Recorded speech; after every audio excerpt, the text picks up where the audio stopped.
Terima kasih pemirsa, Anda masih bersama kami di Bincang iNews dan kita masih berbincang-bincang dengan pendiri Gong Praja Sasak, ya ini semacam ormas ya, organisasi masyarakat yang memberikan salah satunya adalah advokasi sosial kepada masyarakat terhadap permasalahan-permasalahan yang ada. Tadi sudah diceritakan beberapa di antaranya.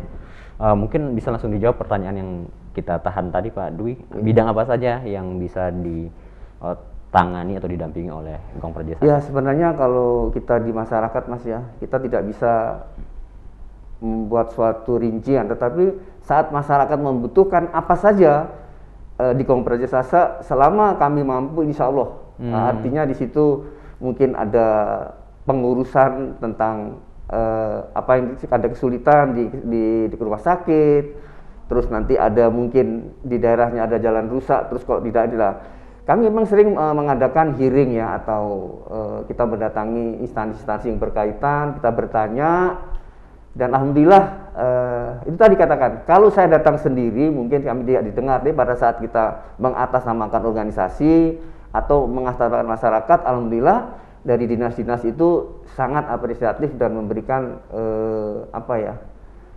dukungan atau mengapresiasi, bahkan mengucapkan terima kasih. Jadi ada informasi yang selama ini tersumbat dari pemerintah atau pejabat pemerintah di kabupaten, kecamatan, dan desa. Nah dari itu masyarakat bawah ini bisalah paling tidak berdiskusi dengan Jadi kami. poinnya apapun permasalahan ya, selama teman-teman di Gong Praja Sasak mampu melakukan mediasi atau mendampingi, akan dibantu ya? Siap, apa saja. Oke, untuk selama ini apa saja yang sudah dilakukan? Ya tadi seperti kasus-kasus debt collector, terus kasus ada beberapa tempat yang mungkin bukan tidak terjangkau atau tidak, mungkin ada kealpaan dari pemerintah desa yang di situ menimbulkan suatu polemik atau suara-suara subang. Nah makanya Gong Praja Sasak ini didirikan kan satu sebagai penyeimbang. Jadi artinya penyeimbang di sini kami juga akan menyuarakan ketimpangan-ketimpangan di masyarakat, tapi di sisi lain juga kami juga harus mengedukasi masyarakat biar penyeimbang informasi yang ada dari masyarakat.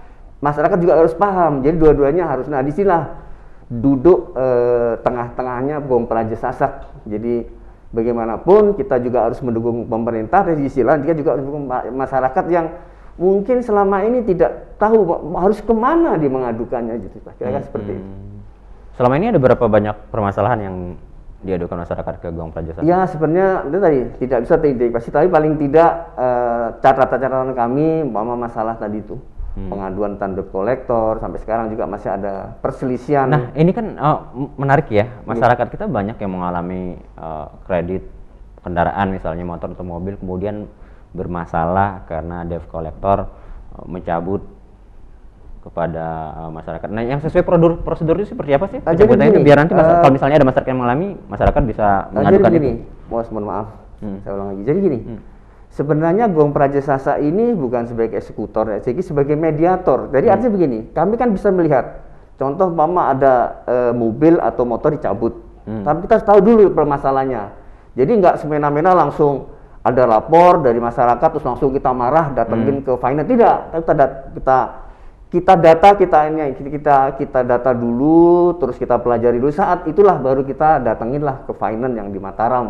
Jadi diklarifikasi dulu permasalahannya, dicari tahu dulu bagaimana kronologi masalahnya. Betul, kronologi kita harus kita identifikasi lah kan ya. Jadi kita data identifikasi bagaimana ceritanya, setelah itu nah data dari masyarakat ini kita bawalah ke pihak finance. Nah di situ kan bisa ketemu. Nah tapi saya harapkan jadi masyarakat juga jangan juga seenaknya, artinya sudah mencoba menandatangani suatu proses di finance, terus baru mungkin 5 bulan, terus nunggaknya 3 bulan. Kami juga bukan berarti tidak membela, tetapi ya memberikan masukan kepada developer ya, paling tidak kalaupun ada pencabutan itu jangan di jalan. Ya paling tidak kalau adalah pemberitahuan kepada orang tua. Kan pada kejadian juga beberapa yang lalu di sebelah selatan itu, kira-kira bulan lalu anak sekolah dikejar-kejar, kan ketakutan. Kenapa tidak didatangi ke rumahnya, kan alamat sudah jelas, ini belum nunggak. Nah saat ada komunikasi kedua belah pihak tidak akan terjadi salah paham. Jadi jangan sampai developer nanti atau dipukul oleh masyarakat sekitar, karena kadang-kadang ada sedikit sering kejadian seperti ini kan memang Pak ya. Jadi saya tidak tahu apakah ini oknum atau memang seperti itu pola kerjanya. Debt collector sering mengambil atau mencabut kendaraan itu di jalan, dan itu tentunya sangat merugikan bagi masyarakat yang kalau mungkin yang benar-benar telat bayar yang memang pantas untuk dicabut tidak apa-apa, tapi kadang-kadang ada juga masyarakat yang saya sudah bayar kok tapi kok dicabut di jalan, kan tidak menutup kemungkinan juga kan ada oknum-oknum yang menyamar sebagai debt collector kan. Betul Mas Dev. Jadi bahkan ada kasus orang ini sudah nitip bayar kepada penagih atau debt collector tidak disetorkan kepada finance. Ada finance ada debt collector lain yang mendapat surat. Nah, tumpang tindih yang seperti ini tidak menutup kemungkinan jadi pihak debt collector atau pihak dari pihak finance juga harusnya selektif juga, jangan satu pihak disalahkan dari pihak konsumen. Tapi di sisi lain juga saya berharap dari konsumen juga harus memahami bahwa kewajiban yang harus setor itu juga sama-sama harus dipenuhi gitu loh Mas. Jadi yang jelas makanya kami juga kadang-kadang di Koperasi Sasa ini ada istilahnya begini. Kepada siapapun, kepada debt collector, kepada aparat, kepada siapapun. Jadi di Koperasi ada kita hari ini sudah harus bisa merubah sudut pandang masyarakat bahwa ormas itu identik dengan kekerasan atau premanisme. Tetapi juga kadang-kadang namanya di lapangan kita juga nggak bisa Mas mengamati semua anggota gitu. Tapi paling jelas, paling tidak kita harus sering memberi edukasi pada teman-teman yang di lapangan. Jadi paling apa yang dikatakan mereka itu bahwa apa yang dilakukan harus benar, harus secara hukum, tidak boleh secara sepihak.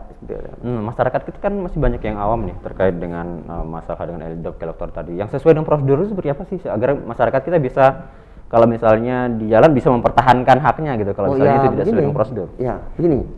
Paling tidak ada komunikasi lah dari debt collector karena kami sudah sering hearing juga sama finance. Memang ada beberapa debt collector yang kadang-kadang saya tidak katakan semua tapi ada cara ngambilnya kasar di tengah jalan, itu tidak boleh. Saya juga dari Koperasi Jasa sudah selalu sampai itu caranya benar atau tidak, kami juga akan melawan. Jadi ada istilahnya apabila Anda sopan, apabila Anda arogan, kami lawan. Kalau Anda sopan, kami segan. Ya, oke. Nanti kita lanjutkan ya. Yeah. Kita harus break dulu, tetaplah bersama kami di Bincang Anyes.